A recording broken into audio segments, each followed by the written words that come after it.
My wife's sister declared at a family dinner that she could have done far better than me. I smiled and said, likely. Then I pulled my investment from their family business. 3 months later, they filed for bankruptcy. I'm 38, male, and need to vent because the fallout has been wild. My wife, Sarah, 36, and I have been married for 8 years. Strong marriage, great teamwork, but her family is where things get messy.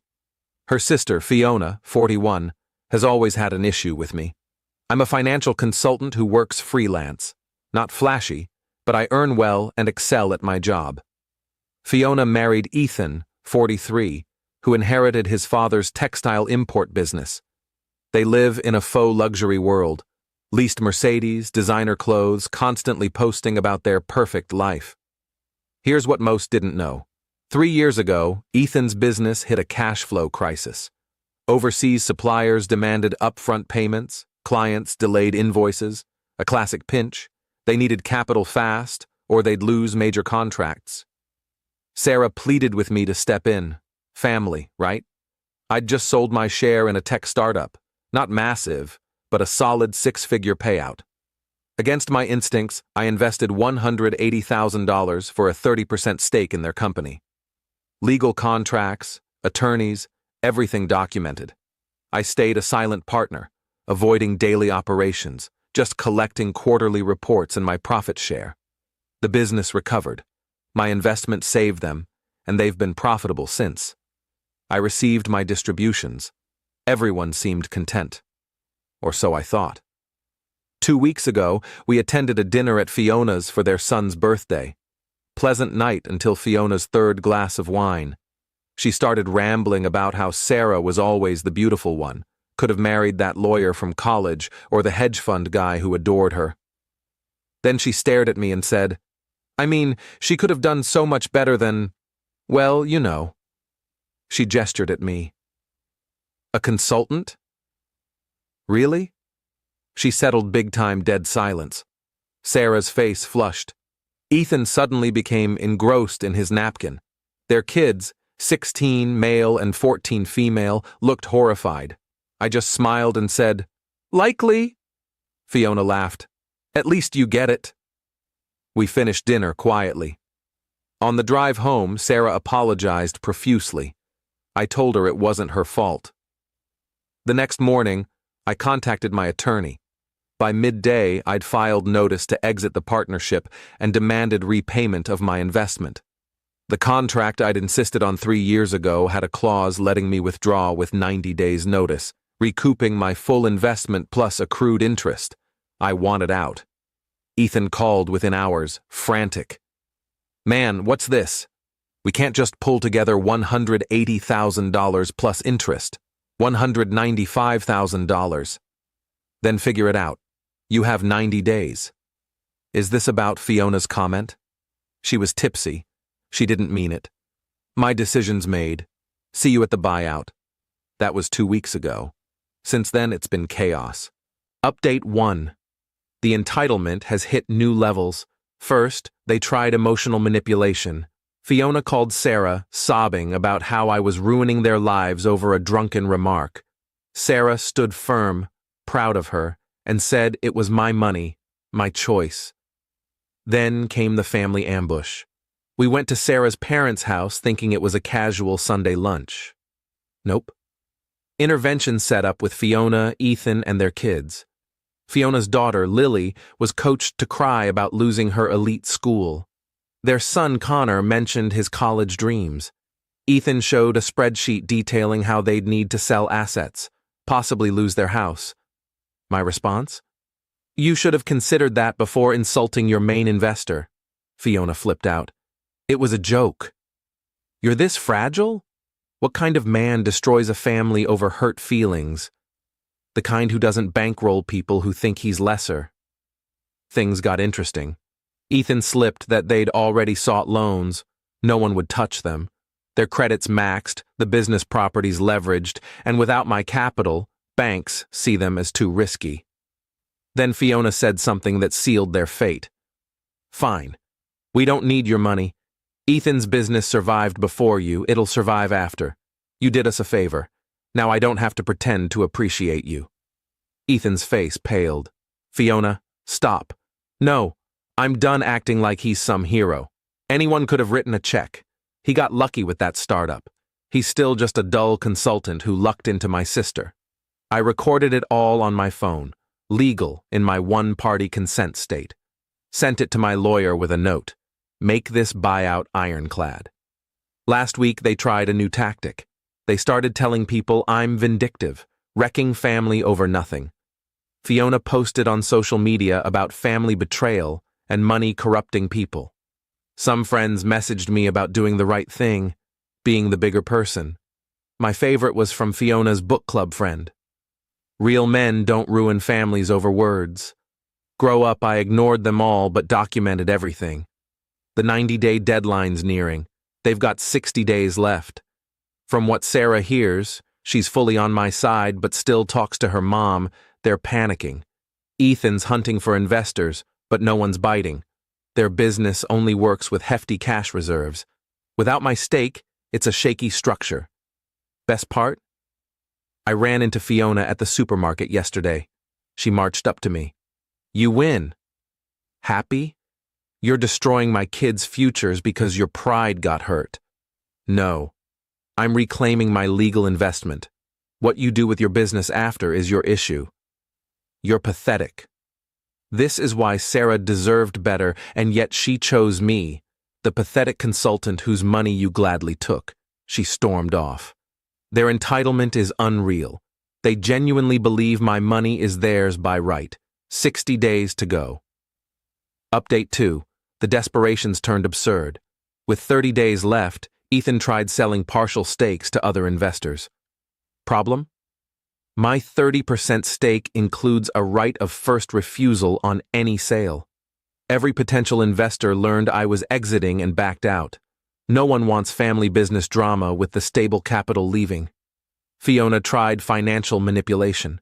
She convinced her mother to call me. This kind, 68-year-old woman who's always been good to me was crying. I don't understand why you're doing this. Fiona made a mistake. Can't you forgive family?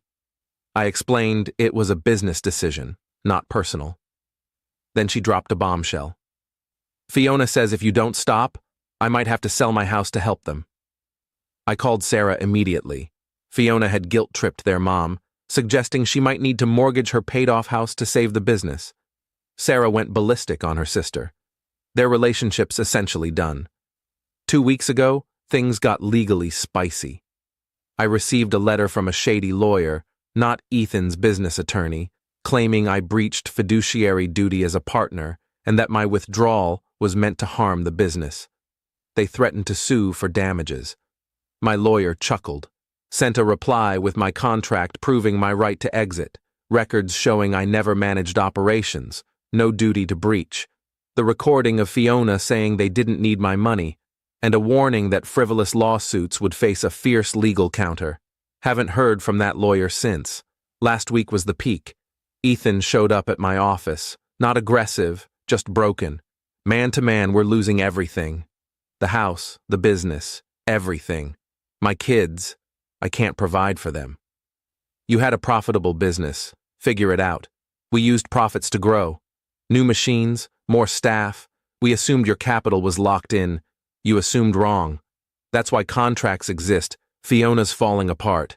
On anxiety meds. Can't sleep. Not my problem. Then he tried the family angle. We're family. Your niece and nephew. Think of them. I am. I'm thinking how their mom thought it was fine to humiliate me in front of them. What does it teach if there's no consequence? He left, defeated. Almost felt bad. Almost. Yesterday, with 10 days left, Fiona sent a formal apology letter.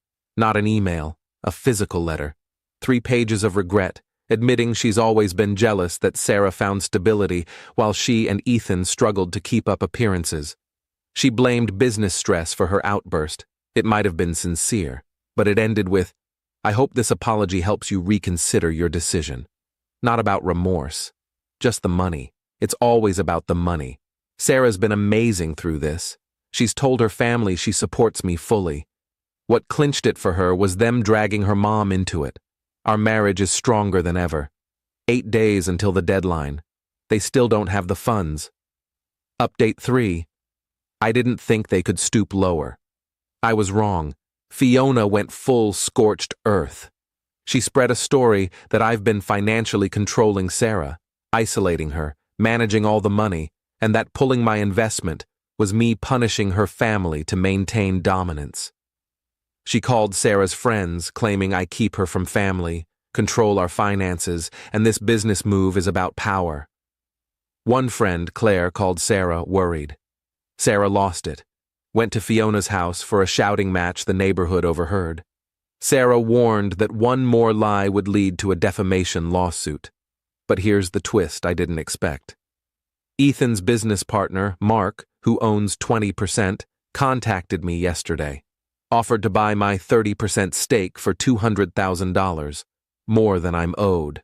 I was wary, so I investigated. Mark's been planning this.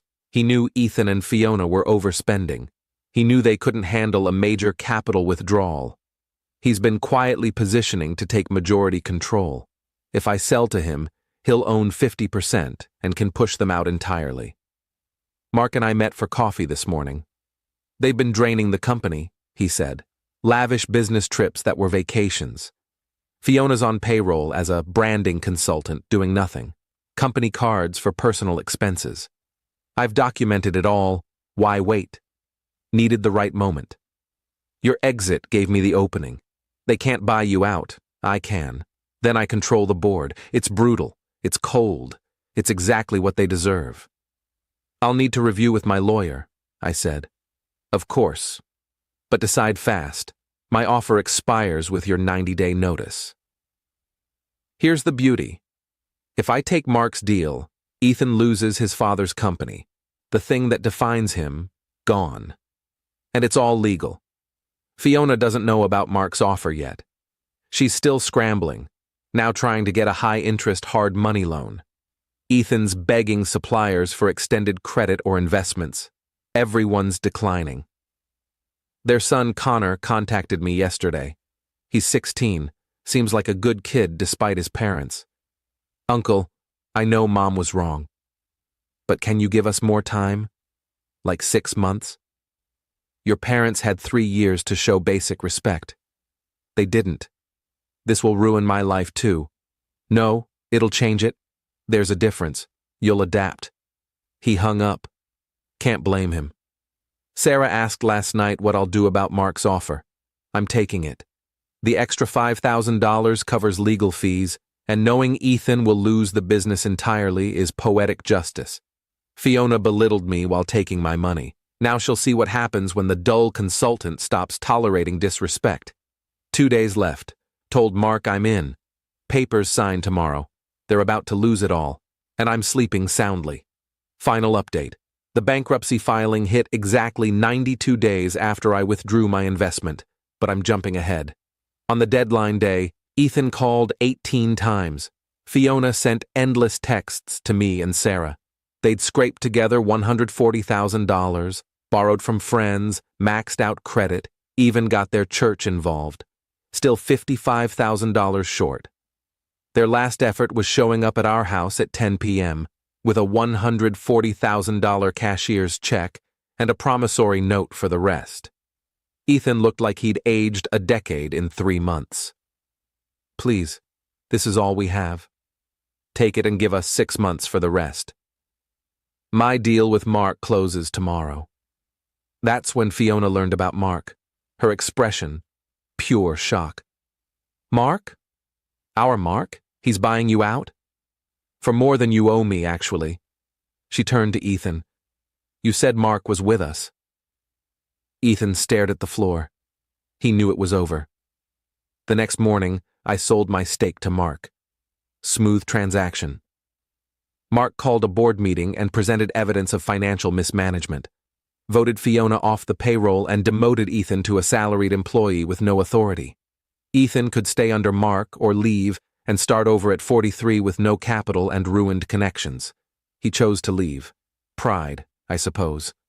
Within a month, they sold their house, barely breaking even with their loans, pulled their kids from private school, and Fiona got a job at a PR agency, earning $45,000 a year. Ethan's a sales rep for a fabric company. Together, they're making maybe half their old business income. The bankruptcy was personal, not business.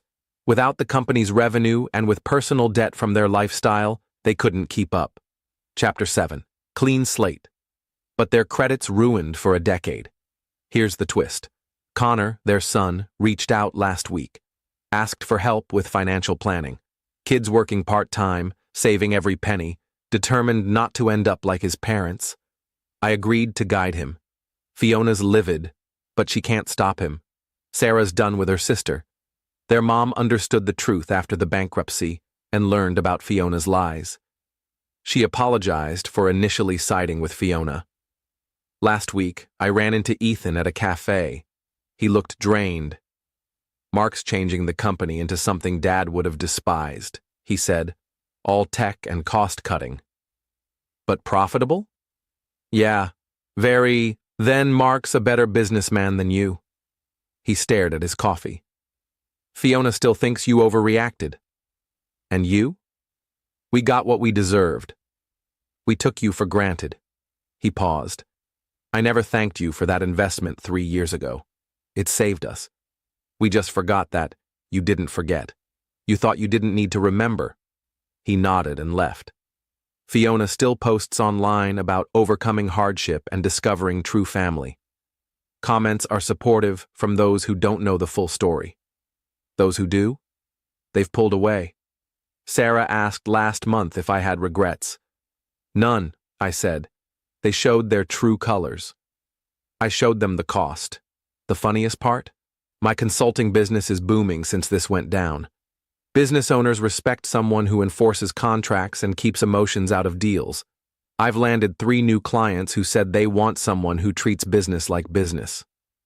Fiona was right about one thing. Sarah could have married that lawyer or hedge fund guy, but she chose me, the dull consultant who values respect, contracts, and consequences. And honestly, that's more than enough. Edit. Since people keep asking, yes, it's legal. Yes, lawyers reviewed everything. No, I don't feel bad. Respect costs nothing. They chose not to give it while taking my money. That's on them.